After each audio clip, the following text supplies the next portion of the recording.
আরাফার দিন দোয়ার শ্রেষ্ঠ সময়, হজের মূল রকনের মহিমায় মুখর পবিত্র ময়দান। পালিত হচ্ছে পবিত্র হজের মূল রকন উকুফে আরাফা, অর্থাৎ আরাফাতের ময়দানে অবস্থান। সারা বিশ্বের লাখ লাখ হাজি আজ এই মর্যাদাপূর্ণ দিনে মহান আল্লাহর দরবারে আত্মসমর্পণ ও ক্ষমা প্রার্থনায় নিমগ্ন রয়েছেন। এ দিনটি মুসলমানদের জীবনের অন্যতম গুরুত্বপূর্ণ ও রহমতপূর্ণ দিন। দোয়ার শ্রেষ্ঠ মুহূর্ত জোহরের পর থেকে সূর্যাস্ত পর্যন্ত।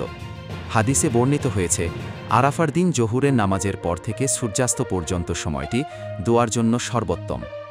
এই সময় হাজিরা আরাফাতের ময়দানে নিজেদের নির্ধারিত জায়গায় অবস্থান করে হাত উঁচিয়ে দোয়া ও ইস্তিগফার করেন। মহানবী হজরত মোহাম্মদ সাল্লাল্লাহু আলাইহি ওয়াসাল্লাম বলেছেন, আরাফার দিন হল সর্বোত্তম দোয়া, দোয়ার শ্রেষ্ঠ মুহূর্ত ও সুন্নত পদ্ধতি। হাজিরা দোয়া শুরু করেন আল্লাহর প্রশংসা এবং রাসূলুল্লাহ সাল্লাল্লাহু আলাইহি ওয়াসাল্লামের প্রতি দরুদ পাঠের মাধ্যমে। ব্যক্তিগত চাহিদা, প্রয়োজন ও মনের আকাঙ্ক্ষা অনুযায়ী আল্লাহর কাছে প্রার্থনা করেন। বিশেষভাবে পড়া হয় একটি গুরুত্বপূর্ণ দোয়া, লা ইলাহা ইল্লাল্লাহু ওয়াহদাহু লা শারীকা লাহু, লাহুল মুলকু ওয়া লাহুল হামদু ওয়া হুয়া আলা কুল্লি শাইইন কাদির। এই দোয়াটি হল পূর্ববর্তী নবী রাসূলদের অন্যতম পাঠকৃত দোয়া, যা আরাফার দিন বিশেষভাবে পাঠ করতে বলা হয়েছে। আরাফার দিনের গুরুত্বপূর্ণ আমলসমূহ: মিনায় ফজরের নামাজ আদায় করে একনিষ্ঠ অন্তরে আরাফার উদ্দেশ্যে রওনা হওয়া, জোহরের আগেই গোসল করা এবং প্রস্তুতি গ্রহণ, জোহর এবং আসরের নামাজ একসঙ্গে এক আজান ও 2 ইকামতে জামাতে আদায় করা, মসজিদে নামিরায়। অন্যত্র আলাদা আলাদা নামাজ আদায়ের নিয়ম রয়েছে।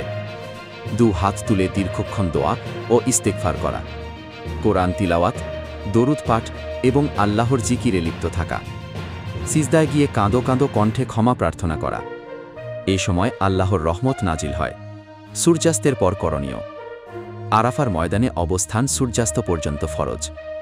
সূর্য ডোবার পর মাগরিবের নামাজ আদায় না করে হাজিরা সরাসরি রওনা হবেন মুজদালিফার উদ্দেশ্যে।